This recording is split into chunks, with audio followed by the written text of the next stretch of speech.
Earl Bryson keeps 3 lures in his tackle box for Fontana Lake. He's never once tied any of them on. 62 years fishing these mountains, and he won't drop a line past the old marina after dusk. Ask him why, and he'll point at the lake instead of answering. Clear enough to see 10 feet down, cold enough to ache your hand in July. 11 lakes across Appalachia carry that same silence. Locals fish right up to a certain cove, then stop. Nobody posts a warning sign. Tell us where you're watching from. Then let's find out what Earl already knows. Number 2, Fontana Lake and Watauga Lake. Earl was 9 years old when the flood came up over his grandmother's porch steps.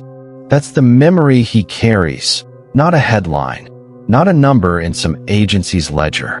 His family lived in a hollow the Tennessee Valley Authority flooded in 1944 to build Fontana Dam, and the compensation check arrived the same week the movers did. Cold biscuit sat on a stove nobody unplugged. A hand-carved rocking chair, too heavy to load, left sitting on the porch as the lake climbed toward it. He remembers the bell most of all. Cades Cove Baptist rang its bell every Sunday for 30 years before the flooding, and Earl swears, only if you ask twice, that on the calmest mornings, in a low year, you can hear it. Not a story he'd tell strangers, not something he'd put in writing. Just a sound carried across open ground on mornings when the lake drops low enough to expose the old road bed, gray and cracked, running straight down into the depths as if traffic might return. 90 miles north, in Watauga Lake, Tennessee, a different town waits below the surface. Butler sat in a river valley for over 100 years before the Tennessee Valley Authority flooded it too, this time in 1948. Locals call it the town that wouldn't drown because during severe droughts, the level drops far enough to reveal building foundations, a stretch of old highway, even the outline of a gas station. Photographers drive hours to catch it. Divers have mapped chimneys standing upright on the bottom, brick by brick, exactly where they were built. Sit with that for a second. 2 families, 2 lakes, 90 miles apart, and both learned the exact same instinct the moment the flood rose. Don't swim near where the old road used to run. Ask any longtime local about the original town site, and watch how fast the conversation changes. Earl's grandmother never spoke about Cades Cove after they moved. Neither did most of her neighbors. Silence like that doesn't come from nothing. It comes from people who watched their whole world go under and decided some things were better left exactly where the flood put them, and Earl isn't the only local carrying a rule like that. 2 lakes south, a fishing guide keeps one even stranger, and he's never explained it to a single client. Number 3, Lake Jocassee and Summersville Lake. Cold water in Lake Jocassee doesn't behave the way cold water should. Divers who train here talk about it before they talk about anything else. A thermocline so sharp you can feel the exact line where 70-degree water turns to 50, like passing through an invisible wall 30 feet down. Below that line, visibility stretches past 100 feet in places, clear enough to see the old Atacula Lodge foundation sitting untouched since Duke Power flooded this valley in 1973. Nobody built anything to last down there. The lake did that on its own. A diver named Renee Coulter has logged over 200 hours in Jocassee's cold layer, and she won't swim alone past the marked buoy line near the old resort site, not even now. Ask her why, and she doesn't mention the ruins. She mentions the temperature, how it drops again, a second time, past a certain depth, in a spot with no scientific explanation on the dive charts. Water doesn't do that twice, she said once, off camera, before asking that the comment not make the final cut of a local dive club video. If a detail like a second cold layer, unexplained and undocumented, is the kind of thing that keeps you watching to the end, that's exactly the itch this channel was built to scratch. So go ahead and subscribe, because 4 lakes remain. West of Jocassee, in Summersville Lake, West Virginia, a coal town called Gad disappeared beneath rising water in 1966. Almost nothing survived the flooding except one object: a cast-iron dinner bell from the company store, recovered by a diver in 1988 and later donated to a county historical society. It sits in a glass case today, legible, the store's name pressed into the metal exactly as it was the day the water covered it. Visitors touch the glass. Nobody touches the bell. Renee has never dived Summersville. She doesn't need to. She's heard the story from other guides. The same story, nearly word for word, from people who never met each other. A cold spot that shouldn't exist. A bell nobody wants to hold.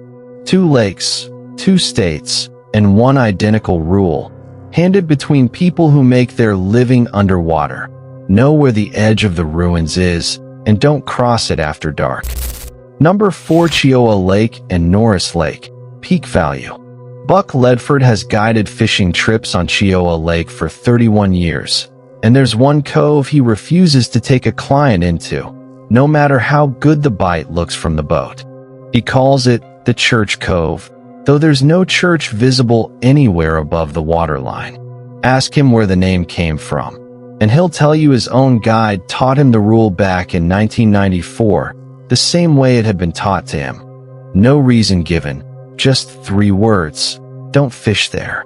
Cheoah Lake was formed in 1919 when Alcoa dammed the Little Tennessee River, flooding a valley that included a small mountain congregation and its burial ground.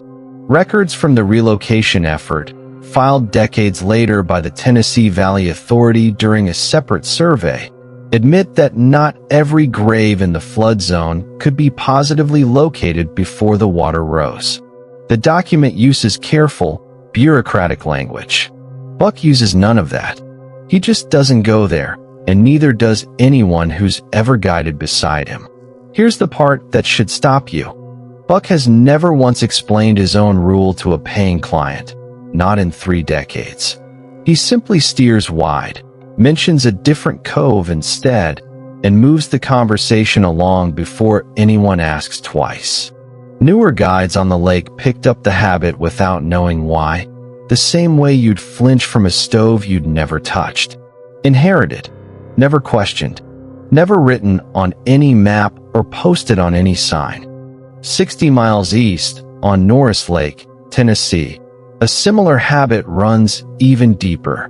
Longtime guide Sherry Watts keeps a mental list of coves she calls quiet water, not because the fishing is bad, but because her father kept the same list before her and his father before him.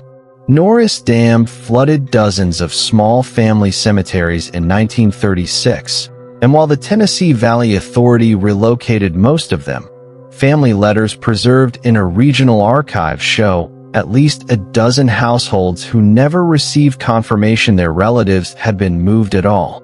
Sherry doesn't quote the letters. She doesn't need to. She just knows which coves her father avoided, the same way Buck knows his, the same way a rule survives 3 generations without a single person ever writing down why it started. 2 lakes, 2 families of guides, and 1 identical instinct. The water remembers what the paperwork couldn't finish. Number 5, the remaining lakes. Dale Whitson remembers the exact color of the water the afternoon his brother went under Lake Chattooge and didn't come back up for 3 days. Search teams worked the shoreline near Hayesville, North Carolina, dragging grappling hooks through water so calm it barely rippled. When they finally recovered him, the coroner's report listed cause of death as drowning and nothing else. No current, no undertow, no explanation for how a strong swimmer in flat, calm water simply stopped swimming. Dale was 14. He hasn't set foot past his ankles in that lake since. Not once, not even to hand a rod to his own son standing at the edge. Blue Ridge Lake, Georgia, keeps a stranger reputation among the handful of houseboat owners who've lived on it for decades. Marina worker Corinne Adair has heard the same complaint from at least 6 different renters over the years, none of them acquainted with each other. Fishing line pulled straight down, hard, then released seconds later, with nothing on the hook and no fish breaking the surface. Like something grabbed it just to let go, one renter told her, laughing it off at first. Corinne doesn't laugh anymore. She just nods and changes the subject, the way Buck changes the subject about his cove, the way Earl changes his about the bell. James Setzer fished Douglas Lake, Tennessee, every weekend for 40 years before he sold his boat and quietly stopped. He won't call it retirement. He calls it getting old enough to trust my gut. And when pressed, he'll describe one particular morning in 2009 when his depth finder read 60 feet under the boat in a stretch he'd fished 100 times before, a stretch he knew ran no deeper than 20. He checked the equipment twice. 60 feet, then 20 again 10 minutes later. No explanation offered by the marina, the manufacturer, or anyone else he asked. None of these men know each other. Dale has never met Corinne. James has never spoken to Buck or Sherry or Earl.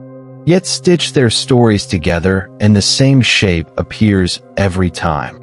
Calm water hiding something nobody can name. A rule learned once and obeyed for a lifetime. A silence handed down like a family recipe nobody wants to actually taste. Ask any of them why, and you'll get the same answer in different words. Some water you just don't test. Earl keeps those 3 lures untouched in his tackle box. Some evenings he drives past the marina anyway, just to sit and watch the lake go calm. 11 lakes, 11 silences nobody's fully explained, and the locals who live beside them have already made peace with not knowing. Comment which lake you'd fish first, and we'll go find the 12th.